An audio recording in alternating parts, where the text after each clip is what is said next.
This episode of Cinema Shame requires a small disclaimer up front. A ghostly hum invaded this audio file that wasn't present while we were recording. I've done my best to mitigate any frustration with the audio quality by re-recording some of my lines and cutting segments that were too distorted. Just imagine we recorded the entire episode inside the waterfall where Hawkeye spoke that immortal line. I will find you!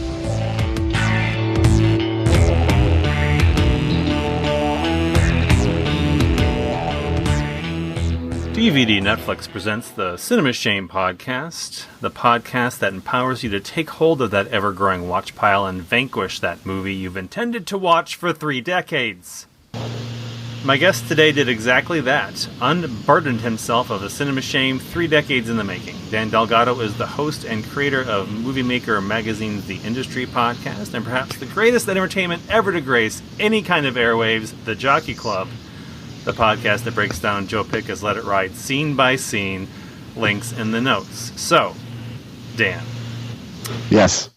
Why did Last of the Mohicans resonate with you as a shame that you had to fix? I will tell you. And it's funny, we're doing this right about the 30th anniversary of this film. Very true. And I distinctly remember this movie coming out in 1992. I was turning 18, and I was going to the movies a lot for the first time in my life.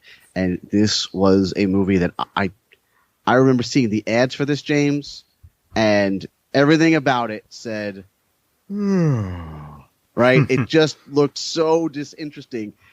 Period piece films at that time were always something where I was not going to watch it. I do remember going to see Howard's End, another 1992 movie. I saw that in the theater, and I forced myself to see it because it was on all of the top 10 lists that year. Hold the phone for just one moment. So you're telling me that shirtless Daniel Day-Lewis didn't win out over Merchant and Ivory? Well, you have to understand, I'm pretty sure Howard's End was maybe later in the year that I saw it. It may have even been January. It was still hanging around in like the art house cinema.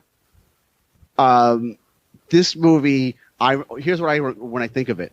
I think of Daniel Day-Lewis, shirtless. I think of I Will Find You. Yeah. I think of waterfalls and a lot of people like running around in ye olden days. And it's like, oh, yeah. The olden days, which was everything before last week. That's exactly right. Probably for me at that time, anything before 1972 is the olden days for me, right? So none of that was all that appealing. And you have to understand that Howard's End had ended up nominated for like 1 million Oscars that it did not win. So that felt more important at the time for me to see, even though this, I would say, is probably the more enduring film over the last 30 years.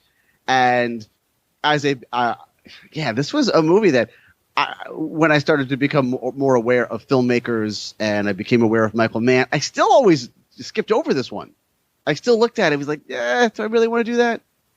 But even though I'm aware that it's supposed to be an excellent movie and that if I just sat down and watched it, I would really enjoy it and really appreciate it. But something about it just kind of kept me at arm's length. I can speak to some of this. You said that all you knew about it was waterfalls and shirtless Daniel Day-Lewis. And I saw Last of the Mohicans in 1994. I'm going to set the scene for you. All right. 8th grade American history class. Oh, okay. They wheeled in the probably 27-inch Sony Trinitron, strapped to the black cart,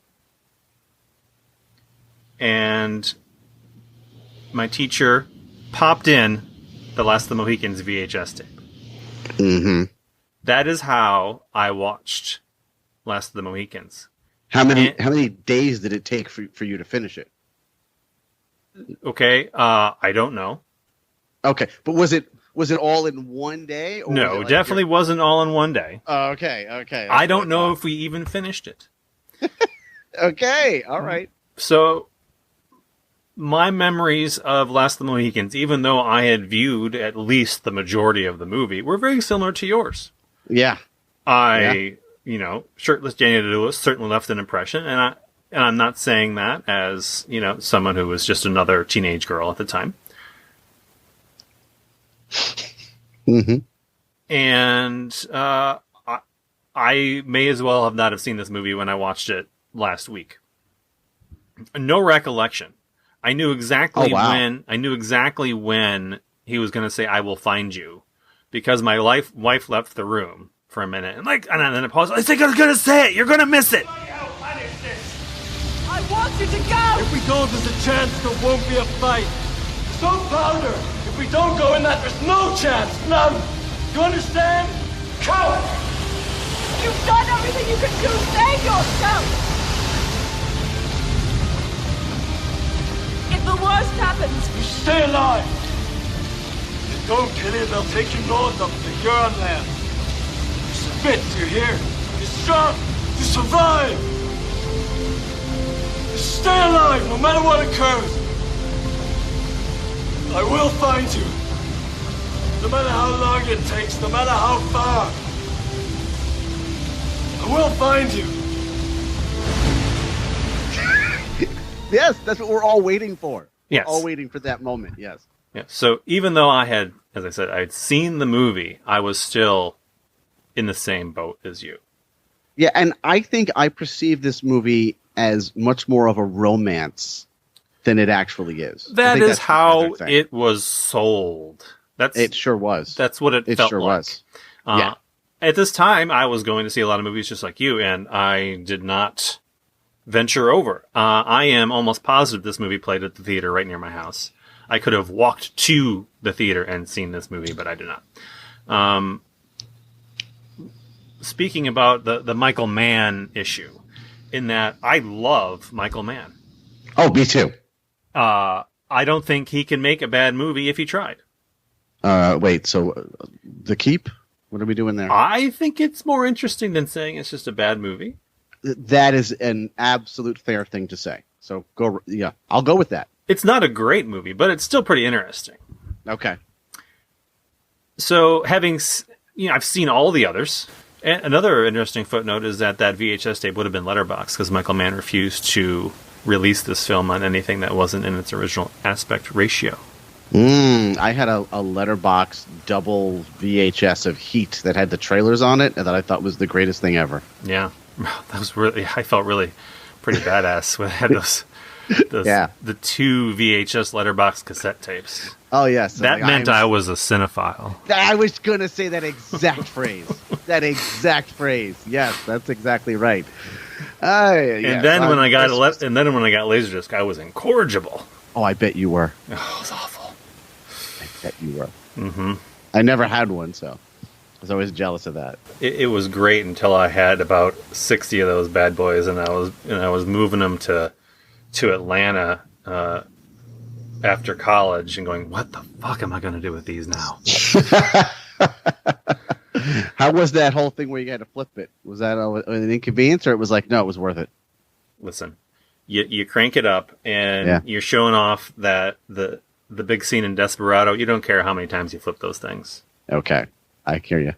It was a showcase, right? You got to show off your television and the big speakers you put in so you could play the Laserdiscs. It was deep. I bet it was. I mean, those things looked like it was an album, but it was a movie. Right. I mean, and you can play it really loud, and it sounded great. I still swear that those Laserdiscs sounded a lot better than anything we've gotten on DVD. Like, there was just something about them. Oh, wow. Okay. But we were talking about another movie, though, or something. Hang on. Last of the Mohicans. Right. Yes, we were...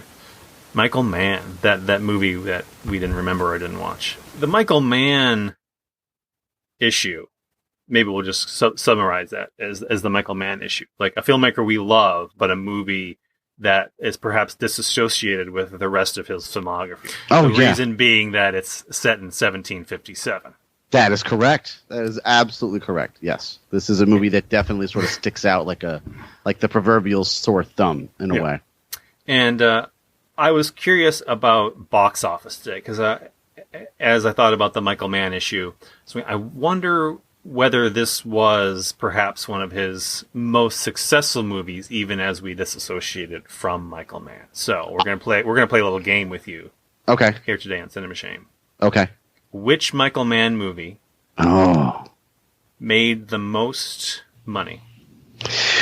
Okay, so which Michael Mann movie has made the most money? That is a really good question. I don't think too many of his films have hit 100 million.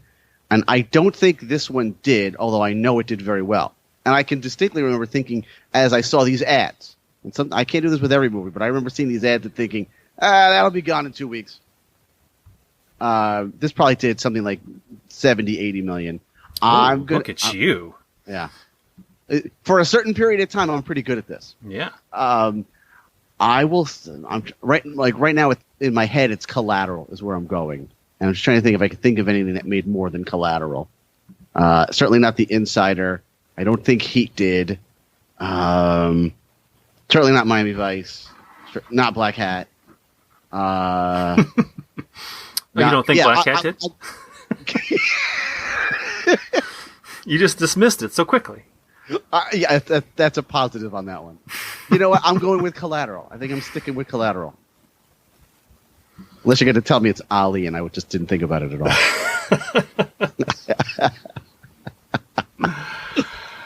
Collateral is actually the answer. Yes! Collateral made the most.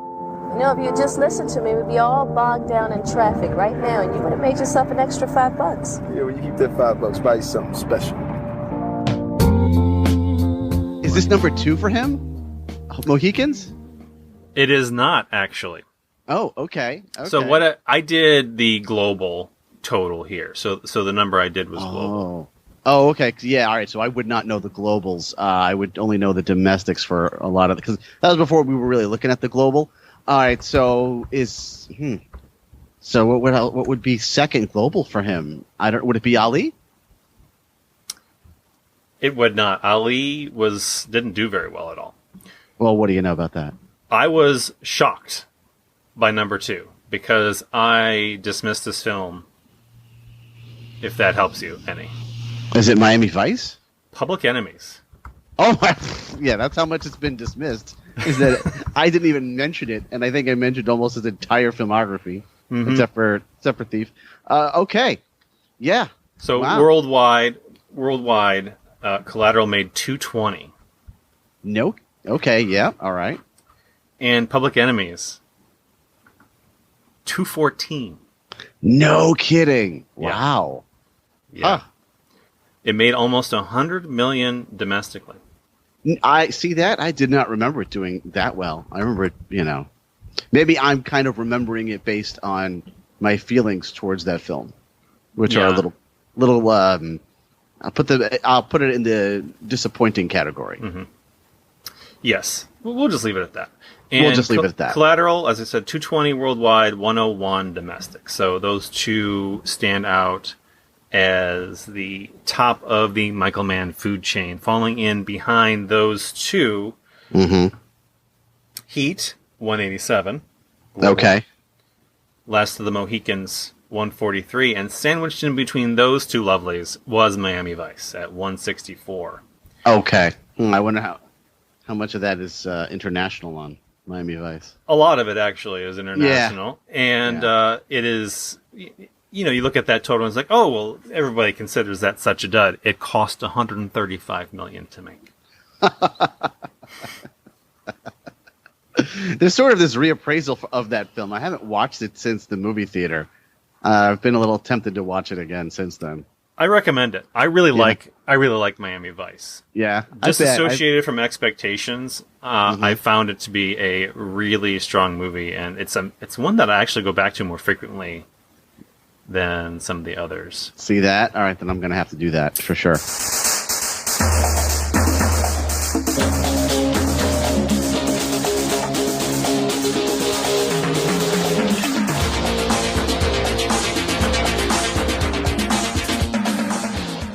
Last of the Mohicans.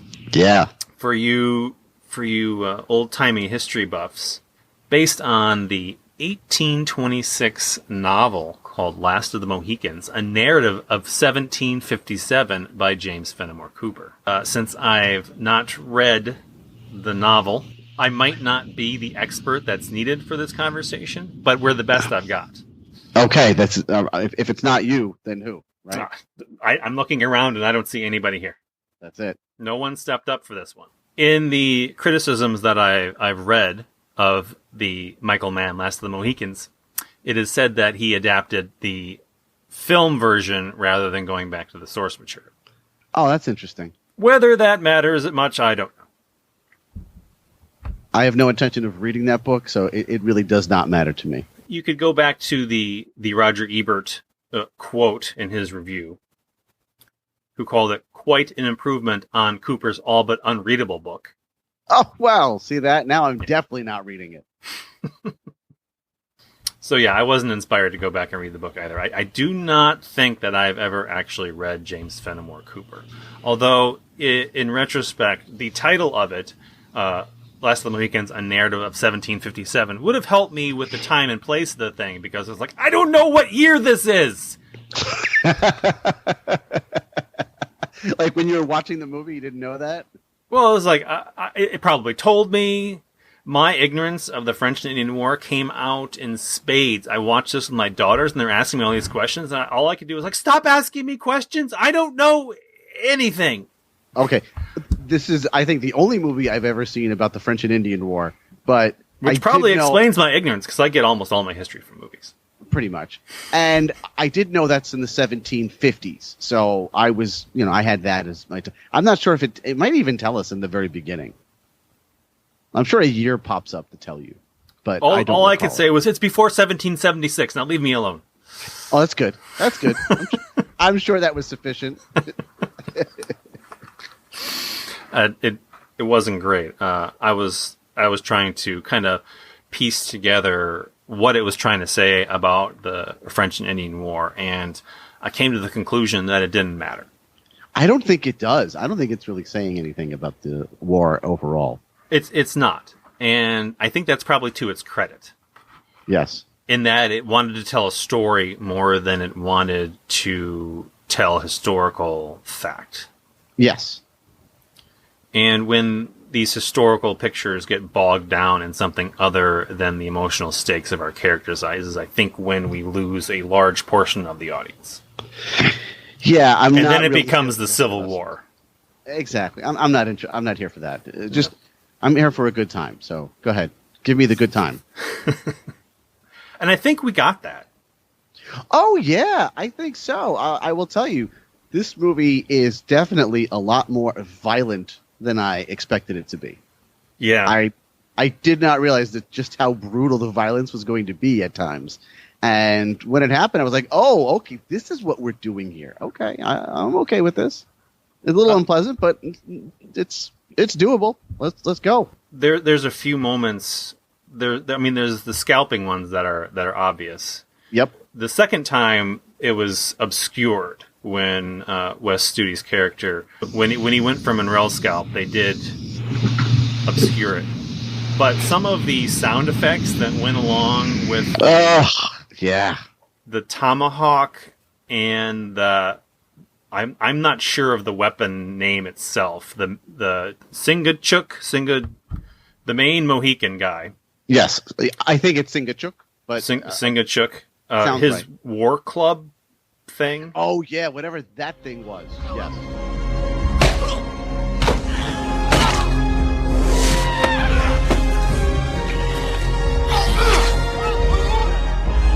Which I thought originally I thought it was like the butt of his rifle, but then realized it was not because it was going through people. Yep. Yeah, so brutal. Very bloody. Yeah. Well, D. Howard's ended it for me. Like, after the first scalping, you're like, we are definitely not there. Yeah, no. This is not a prestige piece here. This is not that kind of a movie. No, it is not. Yeah, no. We're out to shed some blood here. Things are going to get violent. Things are going to get unpleasant. Yeah, this is definitely not merchandisery territory at all.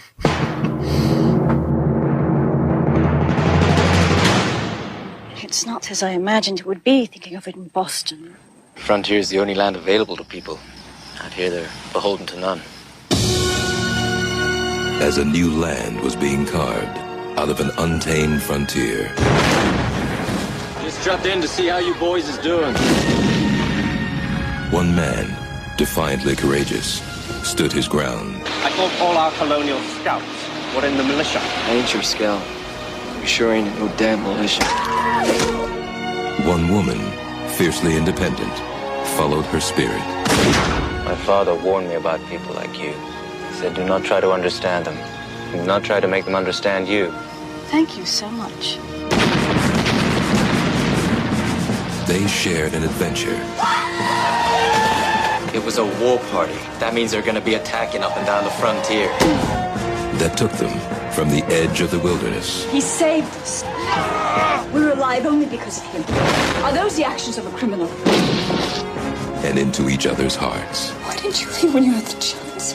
Because what I'm interested in is right here. We'll do a quick rundown of the story here as briefly and painlessly as possible. British Army Major Duncan Hayward arrives in Albany during the French and Indian War to escort Colonel Monroe's daughters Cora, Madeline Stowe, and Alice to their father at Fort William Henry. We learn quickly on that Hayward's smitten with Cora, and Cora is not that smitten with Duncan. Yeah, you can see that right away, and you can kind of see how that's going to go sort of the rest of the movie. They had their romantic dinner in the middle of a field. Mm-hmm. Because privacy, right? So as he's whisking them away to Fort William Henry, they are guided by a Mohawk named Magua, who's played by Wes Studi. And turns out their local talent is actually playing for the other team and leads them into an ambush. Let me tell you, I knew that this was the movie that Wes Studi came from, that this was like the West. This is where like he was a thing after this movie. The legend of Wes Studi began here. Yes, but I did not know what his role was. And man, he is one mean, nasty guy. He's so good.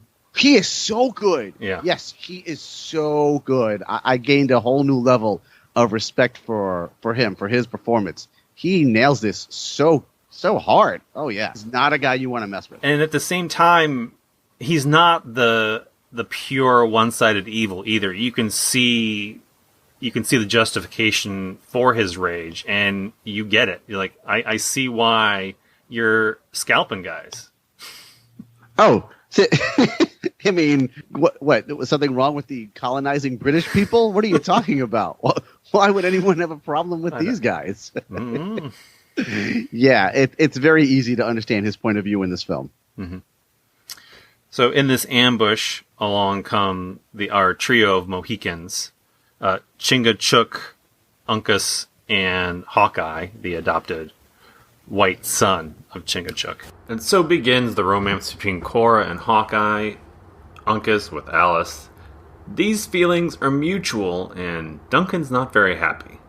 They arrive at the fort, which is already under siege by the French and their Huron allies, and so unfolds the rest of the story.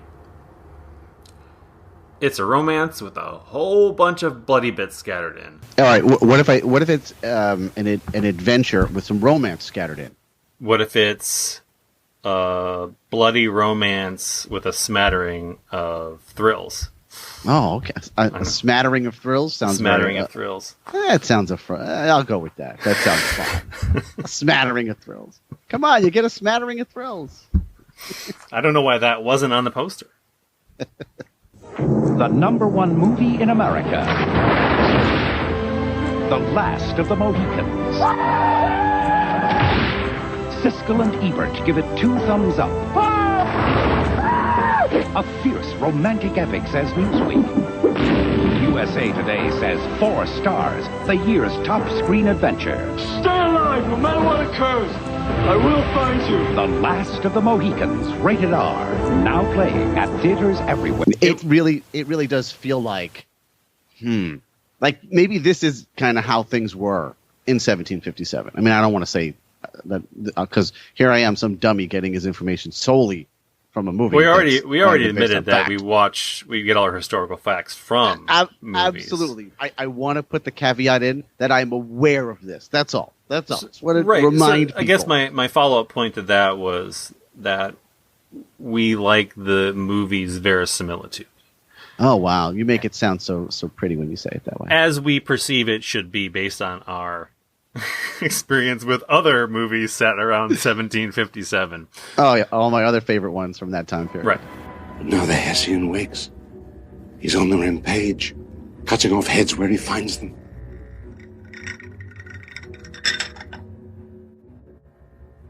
Are you saying... Is that what you believe? Seeing is believing. They tell me that you brought books and trappings of scientific investigation. This is the only book I recommend you read.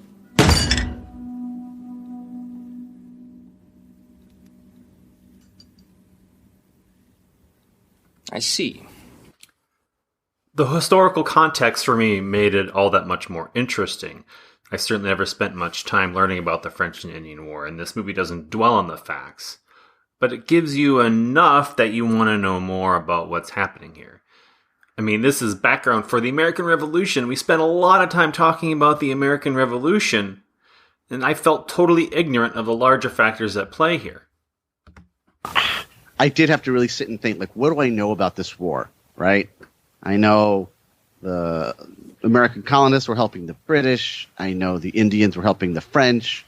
And George Washington fought in this war. And I've now told you everything that I know about the French and Indian War. That's it. That's all of the facts that I have. And yeah, and I thought, this is sort of a very instrumental war in the shaping of the history of the United States. And I don't really know. I guess I really don't know that much about it at all. And I certainly had never seen a movie that took place during this time period. I couldn't name another one. No. And I think it's a little more... Maybe this is my history shame, in that the French and Indian War actually began where Pittsburgh now stands. So... Oh, wow. I have seen the signs, the historical markers around town. Oh, did you read the plaque? I planned. I know where at least 3 of them are reference this, but I've never. It's not. I had no context. You know, if you don't have context, what really sinks in? Besides, oh look, a historical marker I pass by all the time and never really internalize.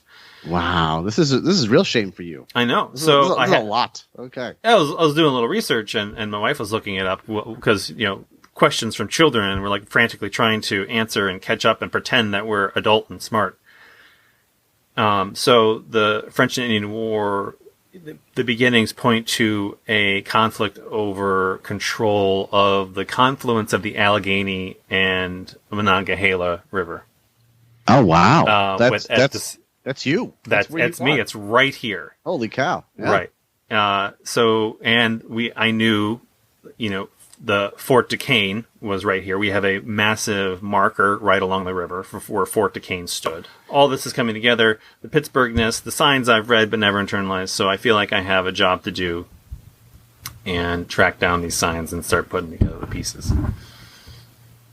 Then you'll understand this movie a little better. I'll be an expert, I'm sure. That's right. Shame no more. Mm-hmm. But we look at this from the American perspective. We tend to look at this war as sort of an isolated conflict. But if you're on the other side, I understand now that the British and the French consider it just the American theater of the 7 Years' War. I know it by that name as well, the 7 Years' War. Right. But I never heard of it as the American theater. That's interesting. And the French Canadians, I jotted this down for really no apparent reason, call it the Guerre de la Conquête, the War of the Conquest, right? Oh, yeah. War of the Conquest. What was the territory, I guess. I mean, Isn't that every war? Isn't there always some territory that's being conquested? It seemed broad to me. Yeah. Okay. Okay. Maybe the Canadians don't have all that many conflicts to reference. You know, that very well could be.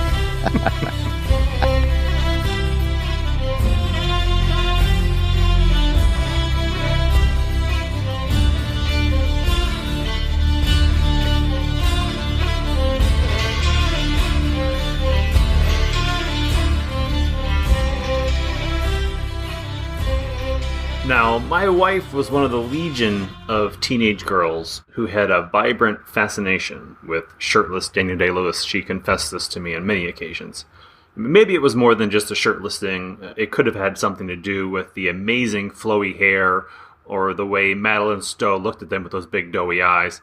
But if you're looking back on Daniel Day-Lewis's career, Daniel Day-Lewis as a sex symbol, especially through the lens of Gang of New York or There Will Be Blood, that's a pretty wild concept.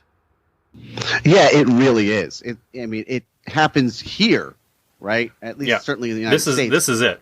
This is it, and I don't know if it carries over to In the Name of the Father or The Boxer. I don't think that's still happening in those other films that he does after. But yeah, like this is the moment of Daniel Day-Lewis as a very attractive man for ladies. But you know what kind of what's surprising to me about this movie, and as we're watching the film, right, and so you end up with Chingachgook Uncas, is that the other one, the brother?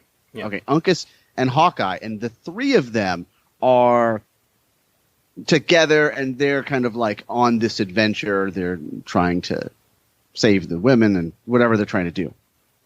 I'm thinking Daniel Day-Lewis, our lead character, Hawkeye, he's going to be the last of the Mohicans.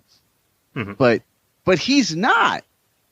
It's Chingachgook is the last of the Mohicans. Mm-hmm. Like, did that surprise you? Because I was totally taken when Uncas doesn't make it to the end of the film. I'm thinking, oh, okay, so Chingachgook's going next. And no, it's not working that way at all. Dan, you've got it completely wrong. This is how we're doing this.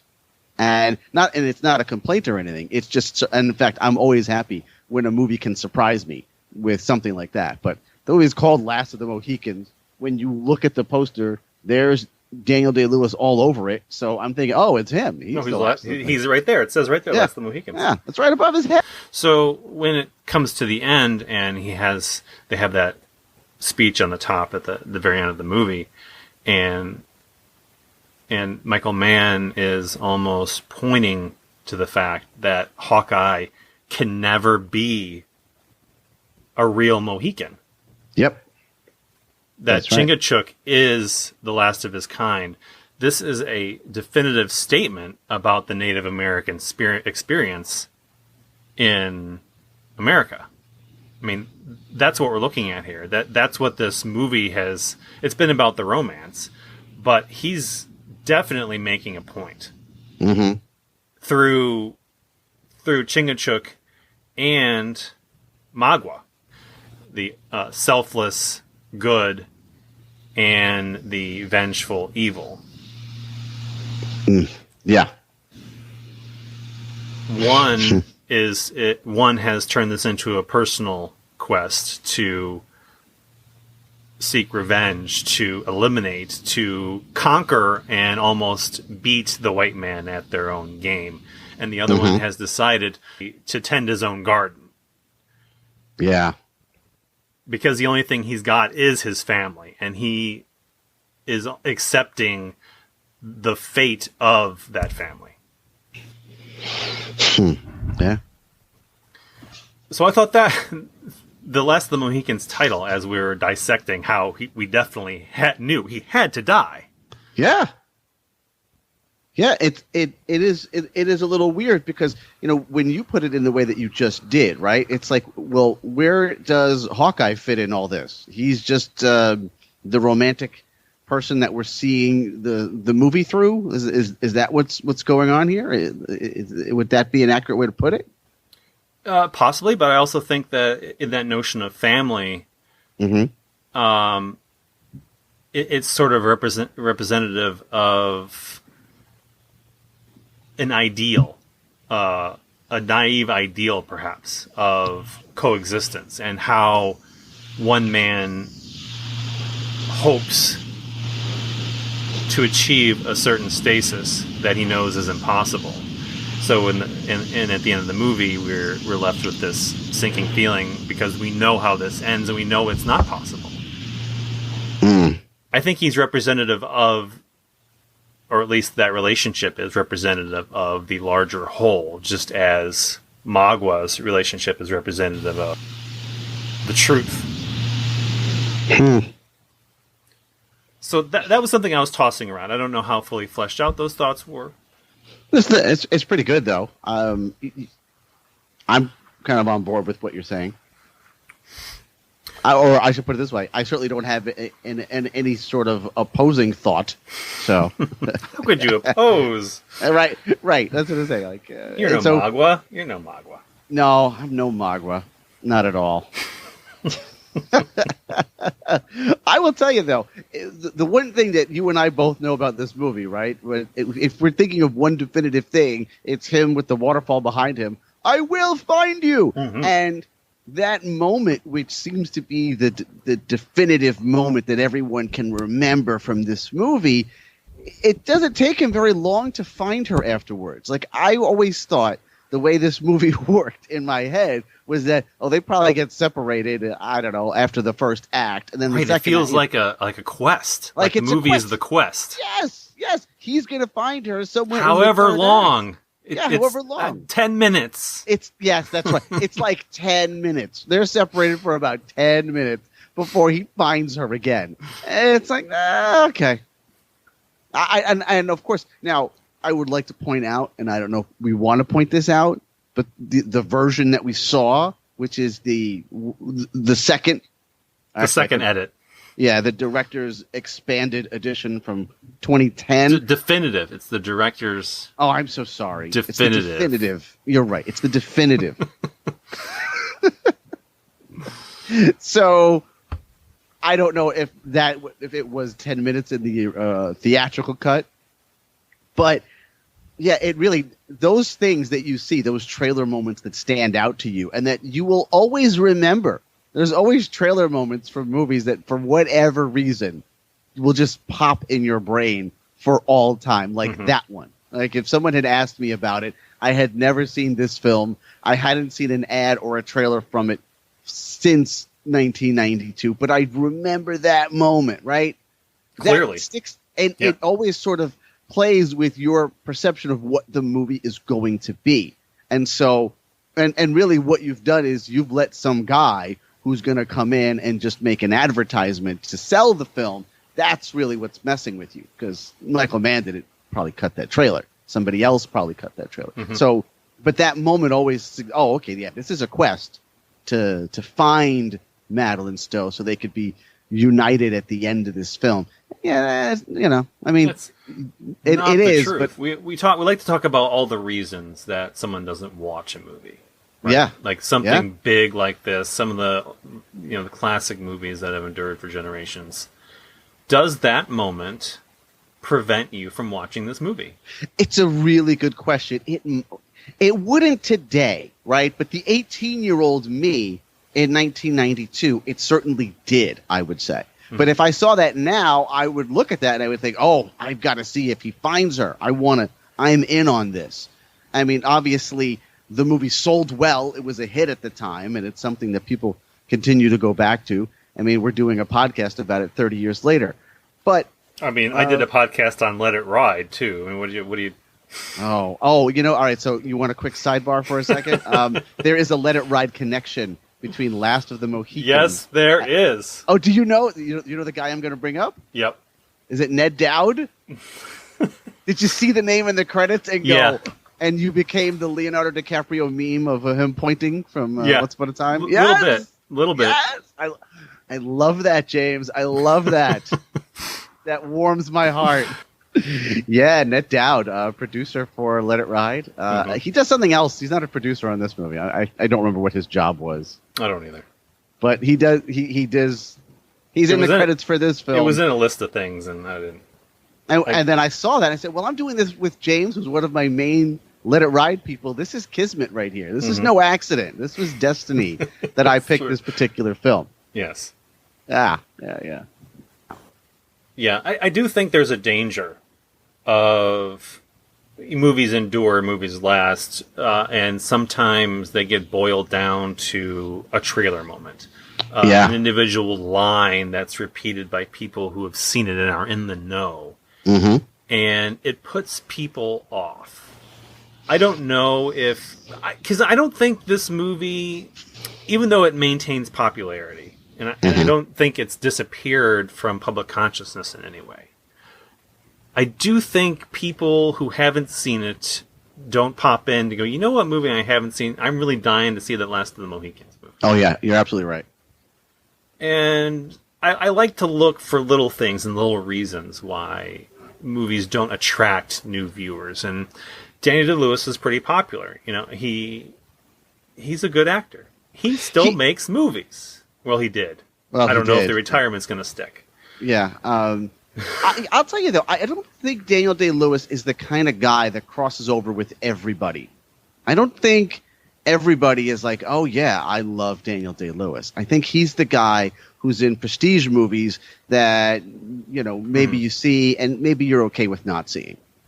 So I think that's kind of an element to it right there, which isn't necessarily to say don't put Daniel Day-Lewis in your movie, because everybody should do that if you can. Yeah.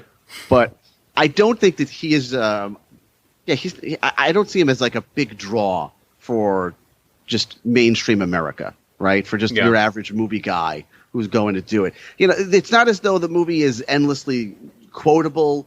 I don't know what particular moment I would go back to other than I Will Find You, right? I don't know that there's another one that's going to stick out.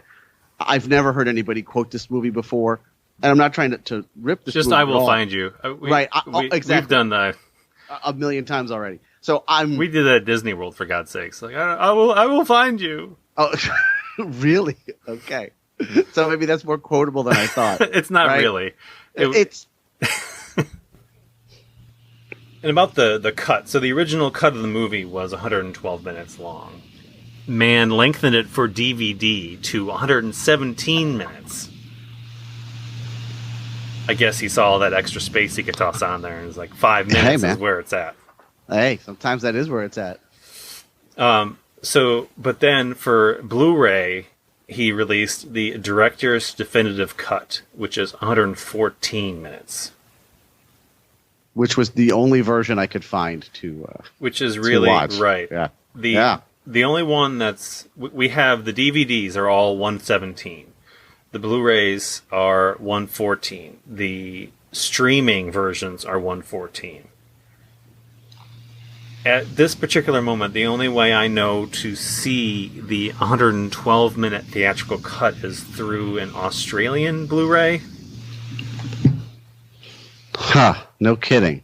So I do know that he monkeyed with more than just scenes, and some of the music has been changed. There's more going on, and I mentioned to you that it just came up in the Movies That Made Me podcast, and Joe Dante grumbled and said he prefers the theatrical cut. So you can take Joe Dante's word on that. You know what? I certainly would, but I also would not spend the $30 to send to Australia. I felt guilty that I was doing a podcast on it and didn't fork it over, but then I was like, you know what? It's not going to make one difference in the long run. Well, you got to look at it like, what is it that the average person is going to get their hands on if they listen to this podcast and they say, oh, I want to see Last of the Mohicans. They're probably going to end up with the same one that you and I ended up with. They're probably not going to drop $30. Right, and in terms of my memory of the movie, and we've been through that, so. Mm-hmm. Yeah. This is another movie where they just show that very silly way that the British fought wars. They fought their battles where they're all standing in that line. Yeah. And as soon as it happens, it's like, how is this ever? How is this the greatest empire on earth? Exactly. All right, everyone, just stand in a row and don't move. And then the negotiations to the surrender of the fort, and the French The French general was surrender. No. I'm going to say it one more time real slow. You should surrender. Well, all right. Since you put it that way. All right. Yeah, maybe that is a good idea. Yeah. You know, as soon as they all line up to start fighting when they're all retreating in that scene, I'm just like, oh, this is a slaughter. This isn't even going to be close. They're just going to rip through them like toilet paper. And they sure do. Yeah. They sure do. And that's really brutal, that one. Oh, man. Hilarious.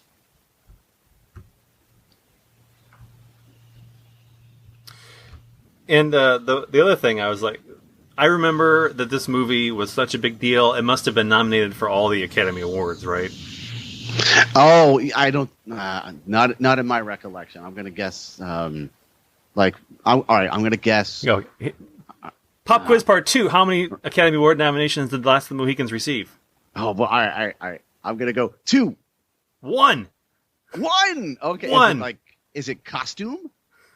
Sound. Oh, wow. Okay. Yeah. That's it kind won. of where It won. It won. It won. Well, hey, that's pretty good. It was its only nomination and the only time a man has been commended for a movie that has sound. As Daniel Day-Lewis, I assume he's nominated because he just appears in a movie. And he must be nominated. Right. How often is he not? Exactly. So this was the Unforgiven year. As soon as I saw that, the whole thing came back to me. And oh yeah, exactly right. See, yeah. I remember that's why it wasn't. Unforgiven won everything, and then you had Son of a Woman. Yep. It was Unforgiven, Malcolm X, Son of a Woman, Robert Downey Jr. for Chaplin, and Stephen Ray in The Crying Game. Oh yeah. No, this was a good year to go to the movies. Man. It was. It really was. Yeah. One of my favorites. Yeah. Well, now you've seen Last of the Mohicans. We've had a rigorous discussion. Do you feel like you've filled this hole in your life? Oh, yeah, absolutely. I do. And I'm glad that I watched it. I am glad that I have kind of crossed that one off the list. There's, as always, there's many to cross off the list, but that is one that I've known for a while that I should do. I should do this. I like Daniel Day-Lewis. I like Michael Mann. I've seen all of his other films. You should get that one off the list. So, yeah, I'm very grateful for this podcast because now I've gotten that one. It's like it's off my shoulders, and I did really enjoy it. It's a really, really good movie. I'm sure I have plenty of movies that are just like this that I've got to get to. I just haven't. It's like I could watch this again or some other thing. Well, you watch Fletch for the... That's exactly right. I can time. watch Fletch again, and I'm probably going to watch Fletch again before I watch any of these other ones that are on this imaginary list that I've never actually created for myself.